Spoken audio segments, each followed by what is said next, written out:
বন্ধুরা আসসালামু আলাইকুম। বন্ধুরা চলে আসলাম মায়ের রান্নাঘরে আবার রান্না নিয়ে। আশা করি আপনারা ভালো আছেন। আলহামদুলিল্লাহ আমিও ভালো আছি। দেখেন কিভাবে রান্না করি। আজকে কাশ মাছ দিয়ে, কপি দিয়ে, আলু দিয়ে, টমেটো দিয়ে। লবণ দিলাম। আগে মাছ ভাজার কাজ, তারপর মাছ রান্না। হলুদ দিলাম। এখন মরিচের গুঁড়া দিব।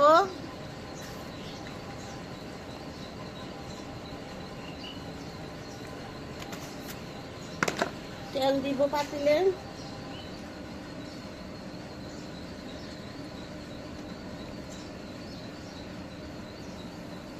মাখাই নেব ভালো করে।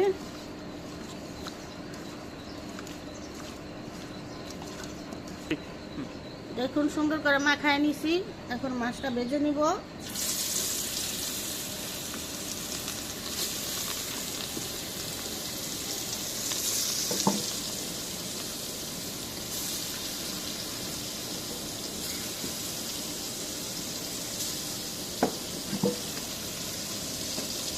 মাছ হয়েছে উল্টে দিই। এক পিঠ ভাজা হয়ে গেছে দেখেন বন্ধুরা, আর এক পিঠ উল্টে দেবো এখন। দিব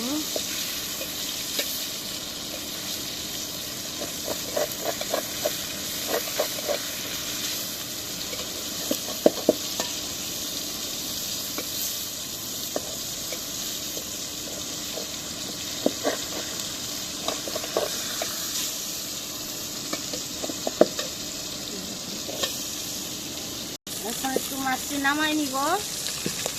চুলা থেকে নামাই নিলাম। মাছ ভাজা হয়ে গেছে।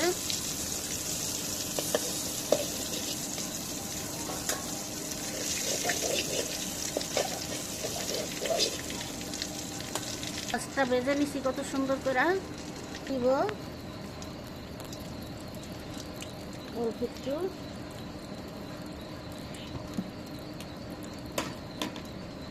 এখন পেঁয়াজ দিয়ে দিব। কাঁচামরিচ দিয়ে দিব। দিব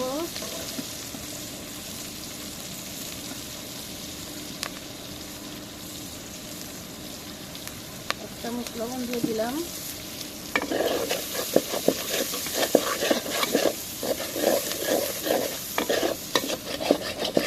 পেঁয়াজটা ভাজা হয়ে গেছে। এখন চুলার তাপটা অনেক বেশি। পানি দিয়ে দিলাম। আধা চামচ ধনিয়ার গুঁড়া দিয়ে দিলাম। এক চামচ মরিচের গুঁড়া দিয়ে দিলাম।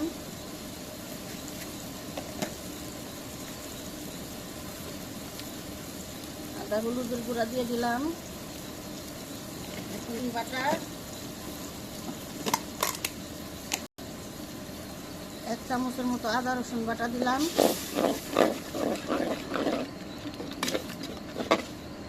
দিব দেখুন আমার মশলা কষানো হয়ে গেছে, তেল ছেড়ে দিছে, অনেক সুন্দর করে কষাইছি।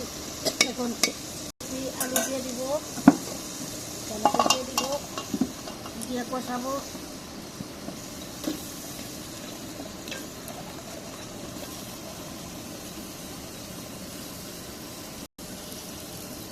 টমেটো দিয়ে দিলাম।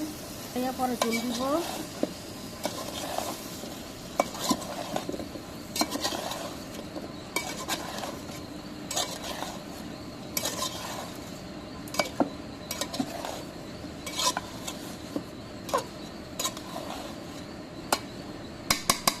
একটু ডেকে দিব।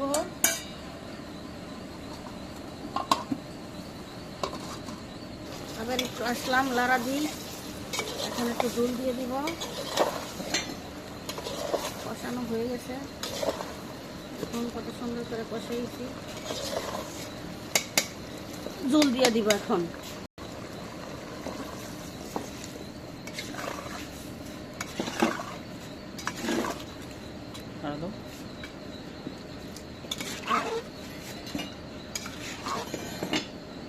দিয়ে দিলাম। মাছ দিয়ে দিব। একটু দেখে দিব। আসলাম, এখন মাছ দিয়ে দিব।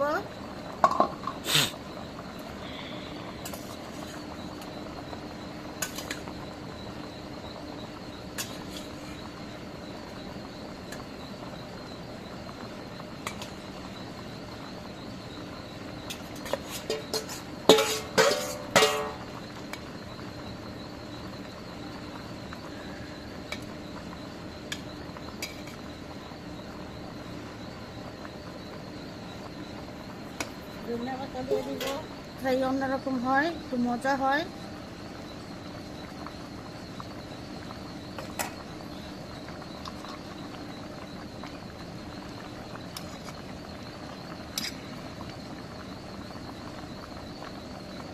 এবার একটু দেখে দিব, এখন দেখি হয়েছে কিনা, নামাই নিব।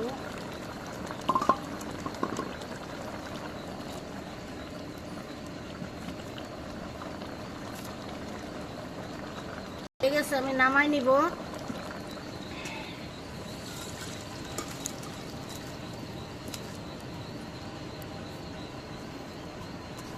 দেখুন বন্ধুরা, তরকারির কালারটা অনেক সুন্দর হয়েছে, অনেক সুন্দর।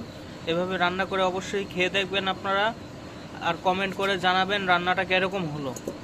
ঠিক আছে, আর কোনো ভুল ত্রুটি থাকলে তাও আমাদের কমেন্ট করে জানাবেন। লাইক, শেয়ার, সাবস্ক্রাইব করবেন। আমরা চ্যানেলে নতুন, আমাদের উৎসাহ দিবেন যাতে আপনাদের আরও নতুন নতুন খাবার নিয়ে সামনে আসতে পারি। ধন্যবাদ।